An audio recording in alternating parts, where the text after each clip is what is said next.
Hey, what's up guys? Christian here with OPH Outdoors, and today we are doing another Tackle Tip Tuesday. I missed last week because I was on vacation the week before, and then when I went to edit a video I filmed the previous week before I went on vacation, I lost the videos, or the audio wasn't good. So I am redoing that video now. So today on Tackle Tip Tuesday, it is still summer. It just turned into August. Those fish are still deep in the water column because that's where the colder water is, or they're at least on drop-offs and ledges and stuff like that. So because of us still being in that summer, the summer section of fishing with the hot water temps still, they're slowly starting to go back down, but they've only dropped like 2 degrees within the past like week or two. So because of that, we are going to be talking about deep diving crankbaits, specifically in between 10 and 20 foot divers. Alright guys, so first, before we get into the different types of crankbaits and how I fish them, I'll go over my tackle I use to throw this. This is a Dobyns Champion XP. It is a 765 glass rod, and this is the one that I throw bigger. This is a 10 foot diving bait, but it's a little bit bigger than what normal 10 foot diving baits are. I can throw this one pretty well, and then I can throw, but most of the time I'm throwing like 15 to 20 foot divers on this rod. If I'm going to be targeting more or throwing more of 10 to 15 foot divers, I will be throwing more of I would recommend a rod for a 764 glass rod. It has a little bit more flexible of a tip, so you're going to be able to get those baits out a little bit better. But I have no issues casting the smaller baits after I adjusted my reel. So this is a good all-around rod for any 10 to 20 foot divers, or even bigger if you want to. So that's the rod I use. I have a Lew's BB1 on here, and this reel is probably one of the best crankbait reels on the market for under $200. This reel is like a heavy-duty reel. It is a workhorse. It cranks it in no problem. Never had any issues with the reel, and I highly recommend this reel for crankbait fishing. So that's my rod, that's my reel. Most of the time I'm throwing this on like 12 to 14 pound fluorocarbon. I'll just throw straight fluorocarbon when I'm throwing crankbaits, just because it's invisible, it sinks better, and because I'll go with 12 foot a lot of the time with deep diving cranks, because then it also lets you get the maximum depth out of your lure, because it's thinner, so then it cuts through the water and gets down a lot deeper than what bigger line would be. So that's my setup that I use for crankbaits. So let's get into the lures I use. Alright guys, so getting into the lures I'm going to use for in between 10 and 20 foot divers. Right now I've got on here, I believe this is a Storm Arashi. Yes, it is a Storm Arashi. This is a deep 10 that I have on here. I've started throwing these Storms this year just because I got them at a tackle, or when I went to a fishing expo this spring, or winter, February, whatever you want to call that. When I went to a fishing expo, they had really good deals on these Storm Arashi, so I picked some up. I needed some deep divers, so I'm trying those out still. I like them so far. I mean, they've got good hooks, they've got good rattles inside of them, and they dive really good, they swim really good. I've got nothing to complain about them so far. So that's one of the baits I throw with this. Another bait I'm going to be throwing, as you can see here, here's another Storm Arashi. This is a deep diving 10. I like this color a little bit better than the other because it's a little bit more of a natural shad color, or a bluegill color, if you want to call it that. But yeah, it looks a lot like bait fish in our area, so I like throwing that color too. Another 10 foot diver, or 10 to 12 foot diver, somewhere in between, or 10 to 15 foot diver, somewhere in between there, is this right here. This is a Strike King 5XD. I believe these dive like 14, 15 foot, but I throw these in 10 foot too. So if I'm throwing it in 10 foot, if it's like a rocky bottom, then I'm just going to be throwing this, and I'm going to be dragging it across the bottom trying to pull those fish up. So I really enjoy throwing this bait. So there's another one I throw. Then next on the list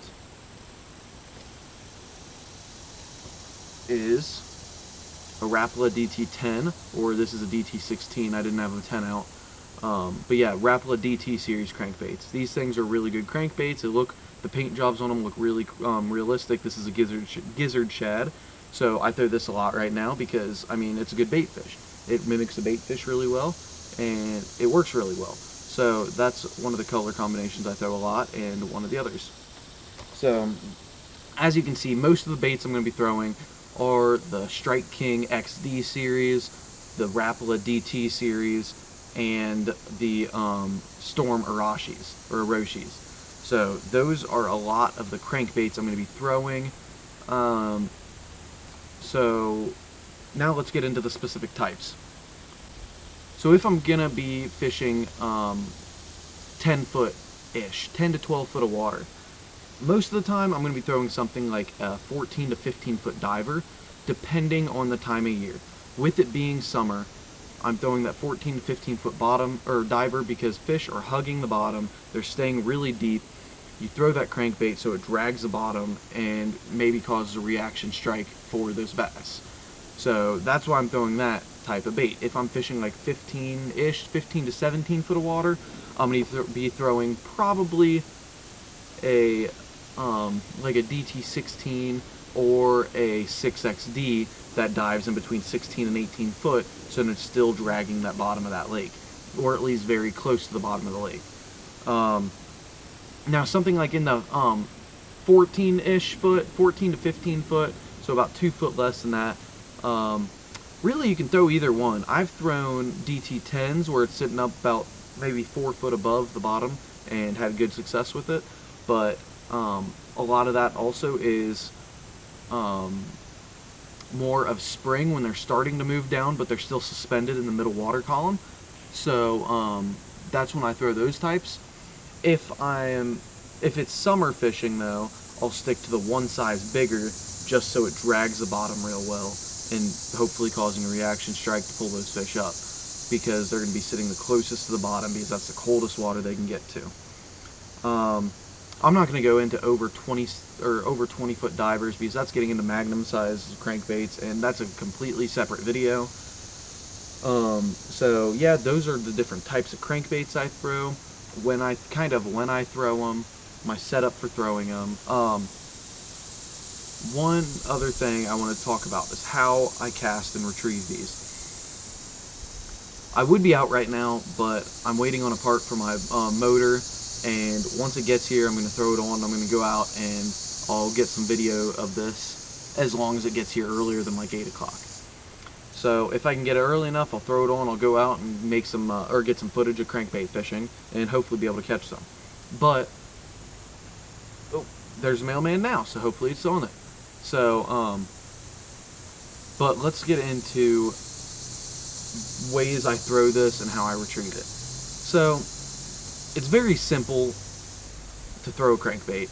Really all you do is you cast out and you crank down, but the way that you want it to swim or the height you want it to swim at will depend on your speed. Of course, the slower, since these are rising crankbaits, or they float if you don't crank them, the slower you crank it, the higher in the water column it's going to be. Also, depends on your line. If you're throwing a 16-foot diver with a 12-pound fluorocarbon, then you're going to get down a little bit farther than if you're throwing with 14-pound fluorocarbon. So, yeah. And one other thing is, like I said, if you're reeling slow, your bait's going to be up a little bit higher. The faster you reel, the farther down that bait is going to get in the water column. So, midsummer, I try to do a medium retrieve, try to get it down, but I don't want to reel it like super fast through it, so then I have more time for the fish to react through there. So, yeah. Another thing on what I do is I will throw, so the way I position myself when I'm crankbait fishing, a lot of the time I'm fishing drop-offs, or just mainly drop-offs, but sometimes just deep water. I mainly prefer to fish drop-offs though, because fish sit right there in that shaded area in the midsummer. So the way I do that is I'll put my boat or kayak in deep water most of the time, and then I'll cast up shallow and drag it down. The reason I do that is because you've got to give your crankbait a little bit of time to dive down. It won't just dive straight down automatically. So what I will do is I'll cast up, I'll start cranking it, and it'll slowly get down in that shallow water, and on that drop off it'll work down about the same at about the same rate as what the drop off does. So it's a really good, it descends really well with that drop off. It's not going to be up in the top or middle of the water column in super deep water, to where you're gonna have a lot of time where you're not even like in the range that you're trying to fish. So I'll fish up shallow and I'll crank it down the drop off so it's in that range that I'm wanting to fish the entire time, and then when it gets to the bottom, it'll be bottoming out and it'll be dragging the bottom of that drop off. So that's how I fish it. So yeah, one other thing I wanted to mention, something Skyler is a big stickler on, is he loves changing out his hooks on his crankbaits. Anytime he gets crankbait, he automatically goes and changes the hook. That is a good thing to do. Sometimes you can get crankbaits with really dull hooks, sometimes they don't last very long. So I mean, it is something that you could do. Personally, I don't do it. I've never seen a difference with it, but I know it's something that could benefit you depending on the type of fishing you're doing. If you're in more of a tournament setting where you need those hookup ratios, or you need to make sure every fish that hits it is going to be landed, maybe upgrade your hooks. Maybe just gives you better hookup ratios and may just be better in a tournament setting. We are going to start doing some tournaments, but personally I just still I don't see the need of going or changing out the hooks on these when I'm on it. So that's my thought on it. If you guys have any more questions about crankbaits, feel free to go over to Skyler's channel. It's Dinkmaster81, or drop a comment down in the comment section below and I will get back to answering them right away. So yeah, this has been Tackle Tip Tuesday on deep diving crankbaits. We'll have more videos out here soon. Maybe go get some footage tonight for this video or another video. So stay tuned, guys. Thank you for watching. Make sure you check out our other videos, and we'll have more videos and another Tackle Tip Tuesday up next week. So we'll see you then, guys.